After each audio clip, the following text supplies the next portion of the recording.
तो बड़ों को प्रणाम और छोटों को ढेर सारा आशीर्वाद। आज शुरू करते हैं एक नई कहानी। ये कहानी है जिब्रान की। कहा जाता है एक बार कि एक गांव का भोला भाला युवक जो कि कमाने की तलाश में एक बार विदेश जाता है। और वहाँ की भाषा नहीं, वहाँ की बोली नहीं, वहाँ की बड़ी बड़ी बिल्डिंगें, खूब अचंभे से सब कुछ देखता है और उसको कुछ समझ में नहीं आता, किसी से बात भी नहीं कर पाता क्योंकि वहाँ की भाषा जानता नहीं। अभी ये शहर उसके लिए बिल्कुल नया है। तो ऐसा ही एक बड़ा सा होटल उसको दिखता है। अब ये सोचता है कि ये कितनी बड़ी बिल्डिंग है, रुक करके देखने लगता है। तो देखता है कुछ लोग अंदर जा रहे हैं, कुछ लोग अंदर से बाहर आ रहे हैं। अब उसको भी एक उत्सुकता होती है कि मैं भी चलूँ अंदर, देखूं कि अंदर क्यों इतनी भीड़ है। अब वो अंदर जाता है तो अंदर एक वेटर होता है उस होटल का, जो कि आता है इसके पास और इससे पूछता है कि आप खाने में क्या लेंगे। अब वहाँ की भाषा तो ये जानता नहीं। अब जब भाषा जानता नहीं तो केवल मुस्कुरा करके उसको रिप्लाई करता है अपने मुस्कुराहट से, और काफ़ी प्रसन्न है कि इतने बड़े भवन में उसको बैठने का सौभाग्य प्राप्त हुआ। अब इसको इसके मन में ये चल रहा था कि यहाँ पे कोई शादी या समारोह कुछ चल रहा होगा और लोग आ रहे हैं, खाना खा रहे हैं, सबका वेलकम हो रहा है, तो मेरा भी वेलकम हो रहा है। जबकि ये पेड सर्विस थी।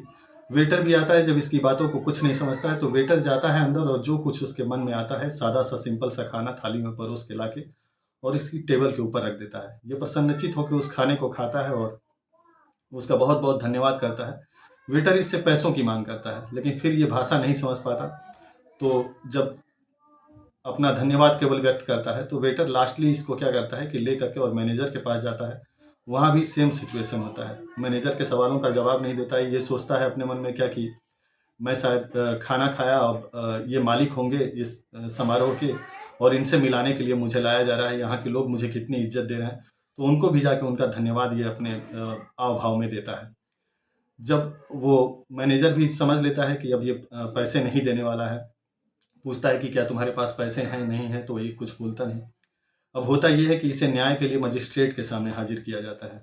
अब उस नए शहर के मजिस्ट्रेट के सामने जाता है। मजिस्ट्रेट भी इससे तरह तरह के सवाल करता है और इसके मन में वही प्रसन्नता वाला भाव, खूब खुश, खूब प्रसन्न है, मन एकदम खुशी से सराबोर कि ये लोग मुझे किसके किससे किससे अपने बड़े बड़े अधिकारियों से मिलाने जा रहे हैं और कितने ये लोग प्रसन्न हैं मुझे देख करके।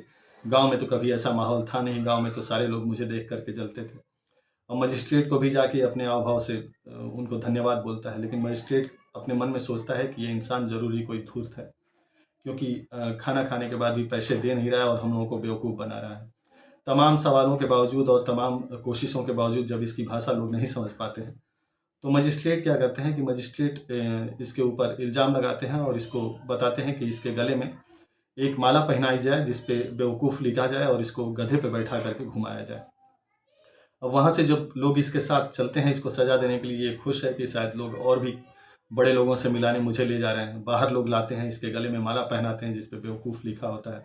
इसके मन में और भी खुशी की लगता है अब तो माला भी गले में पड़ गई, शायद ये लोग मुझे कितना प्यार देंगे, इनके इतने प्यार को तो मैं बटोर भी ना सकूं। लास्टली ले जाते हैं उसको, गधे पे बैठाते हैं। जब गधे पे बैठाते हैं तो ये इंसान और भी ज़्यादा खुश हो जाता है कि गांव में इसका एक सपना होता है। सोचता है उन दिनों को कि जब गांव में मैं था तो मेरा सपना था कि कोई अपना गधा दे दे मुझे बैठने को। यहाँ पे तो लोग गधा भी दे दिए बैठने को, अब कितना अवभगत करेंगे। अब वो माला पहन के आगे आगे चले, पीछे पीछे लोग हंसी मजाक, उसका मजाक उड़ाते हुए लोग पीछे चलते हैं। अब ये और भी खुश कि एक जुलूस पूरे शहर का निकल चुका है, पूरा शहर मेरे स्वागत की तैयारी कर रहा है, पूरा शहर मतलब कितना आनंदचित प्रसन्नचित है। तो जब ये सारी चीज़ें इसके मन में चल रही थी, इसके मन में एक भाव और ये भी चल रहा था कि काश मेरे घर का कोई ऐसा होता। यही बात इसके मन को खटक रही थी, खाई जा रही थी कि आज कोई मेरे गांव का होता, मेरे घर का होता और मेरी ऐसी शानदार स्वागत को देखता तो कितना खुश होता।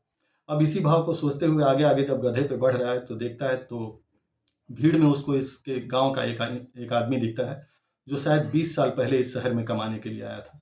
अब जब ये इसको आवाज़ लगाता है जोर से तो वो आदमी भीड़ में अंदर की तरफ खिसक जाता है। अंदर क्यों खिसकता है, तो वो आदमी तो ये सोच के खिसकता है कि इस बेवकूफ़ को मालूम नहीं है कि इसका वेलकम हो रहा है या क्या हो रहा है, इसको तो पता नहीं। अब शायद मुझे लोग जान जाए कि मैं इसके गांव का हूं तो मुझे भी शायद सजा दे दें, ये सोच करके वो आदमी तो खिसक जाता है। लेकिन लेकिन इस इंसान के मन में क्या चलता है?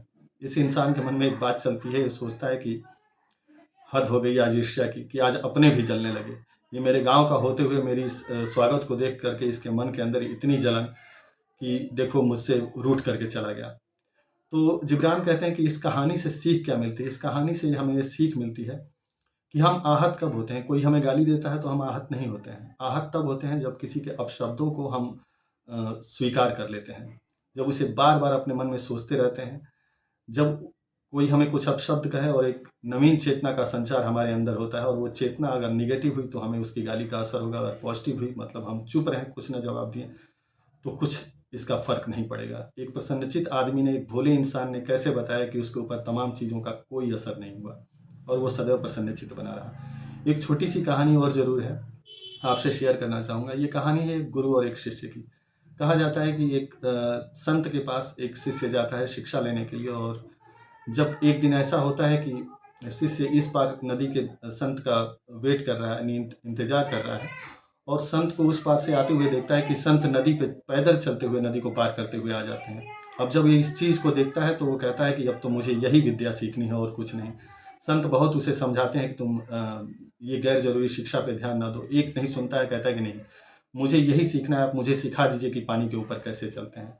शिष्य की तमाम अब देखते हैं संत किसी से नहीं मानता है तो कहते हैं कि ठीक है, एक ही सूत्र है कि राम का नाम लो और अपने आप को राम के हवाले करो और नदी पे चल दो, नहीं डूबोगे। शिष्य अगले दिन नदी किनारे जाता है, खूब राम नाम का जाप करते हुए जाता है और नदी पे जब पहला ही पैर अंदर रखता है, डुबकी लगा जाता है, अंदर डूब जाता है और पानी खूब पी लेता है। उसके बाद गुस्से में आता है अपने गुरु के पास और कहता है, आपने मुझसे धोखा किया, गलत विद्या मुझे सिखा दी, मुझे तो आप पे पहले ही यकीन नहीं था और मैंने तो गुरु इससे एक बात पूछते हैं, कहते हैं शांत हो जाओ और मुझे इतना बताओ कि तुमने कितनी बार राम का नाम लिया? तो इसने कहा कि मैंने अनगिनत बार नाम लिया। तो उन्होंने कहा कि यही गलती हो गई, राम का एक ही नाम काफ़ी है और मैंने कहा था कि राम का नाम अपने मन में लेना, अपने मन में जप करके नहीं, बोल करके नहीं। तुम अगर मन से भी एक बार सच्चे मन से राम को याद कर लेते और अपने आप को नदी के ऊपर सौंप देते, तो राम ज़रूर तुम्हें बचा लेते। अब तुम राम नाम का रट लगाते रहे, नदी के अंदर डूबे और फिर भी राम नाम पे तुम्हारी पूरी आस्था नहीं थी, इसी वजह से तुम डूबे और इस नदी को पार नहीं कर पाए। तो सच है, जिन्हें राम के नाम पे विश्वास है, वो बिना जपे ही भवसागर को पार कर जाते हैं। जिनके दिल में राम समाया है, वो हमेशा हर बाधाओं से पार पा जाते हैं। उम्मीद करता हूँ कि ये दोनों कहानियाँ आपको बहुत-बहुत पसंद आई होगी। तहे दिल से फिर से आप सबका बहुत-बहुत बहुत आभार।